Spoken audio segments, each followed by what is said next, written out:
நவராத்திரி என்பது இந்து சமயத்தில் மிகவும் முக்கியமான பண்டிகையாகும். இது 9 நாட்கள் நீடிக்கும். ஒவ்வொரு நாளும் தனித்தனியான தெய்வங்களை வழிபடப்படுகிறது. இதற்கான விளக்கங்களை நவராத்திரி பத்திரிகை விளக்கம் அல்லது நவராத்திரி பத்திரிகை என்று கூறுவார்கள். இங்கு முதல் நாள் பத்திரிகை விளக்கம், முதலாவது நாளுக்கான பத்திரிகை தமிழில் வழங்கப்பட்டுள்ளது.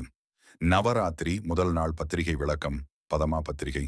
முதல் நாள் சக்தியின் வடிவமான ஷைலபுத்ரி தேவி வழிபாடு தேவியின் அம்சம். முதலாவது நாளில் ஷைலபுத்ரியை தேவி வழிபடப்படுகிறார். இவர் பர்வதராஜரின் மகளாக பிறந்தவர் என்பதால் ஷைலபுத்ரியை என அழைக்கப்படுகிறார். இவர் உருக்கொண்டு அம்பாளின் முதன்மை வடிவமாக கருதப்படுகிறார். இவன்று அம்பாளுக்கு வெள்ளை நிற புடவை அல்லது நீல புடவையால் அலங்காரம் செய்யப்படுகிறது. நைவேத்தியம்: சுண்டல், பாயாசம், மோர், வெள்ளை அபிஷேக பொருட்கள், மலர், சம்பங்கி அல்லது வெள்ளை மல்லி, வில்வ இலை, அருகம்புல், வெள்ளரி இலை முதலியன. முதலாவது நாளில் ஒரு பக்தன் தனது ஆன்ம சஞ்சாரம் ஸ்பிரிச்சுவாலிட்டி ஜேர்னி ஆரம்பிக்கிறான். இதற்கான அடிப்படை நிலையாக ஷைலபுத்ரியை தேவி வழிபாடு அமைகிறது. மந்திரம்: ஓம் தேவி ஷைலபுத்ரியை நம். ஓம் ஸ்ரீ அம்மையே சரணம்.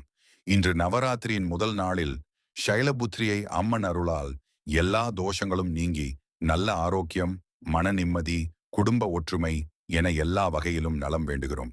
ஷைலபுத்ரியை தேவி எங்கள் மீது கருணை காட்சி தர அருள் புரியட்டும். குறிப்பு: ஒவ்வொரு நாளும் ஒரு தெய்வ அம்சம், ஒரு தனி அலங்காரம், நைவேத்தியம் மற்றும் இலைகள், மலர்கள் உள்ளன. இந்த விளக்கம் மூலம் குடும்பத்துடன் பூஜை செய்யும் பொழுது நம்முடைய பக்தி வழிகாட்டப்படுகிறது.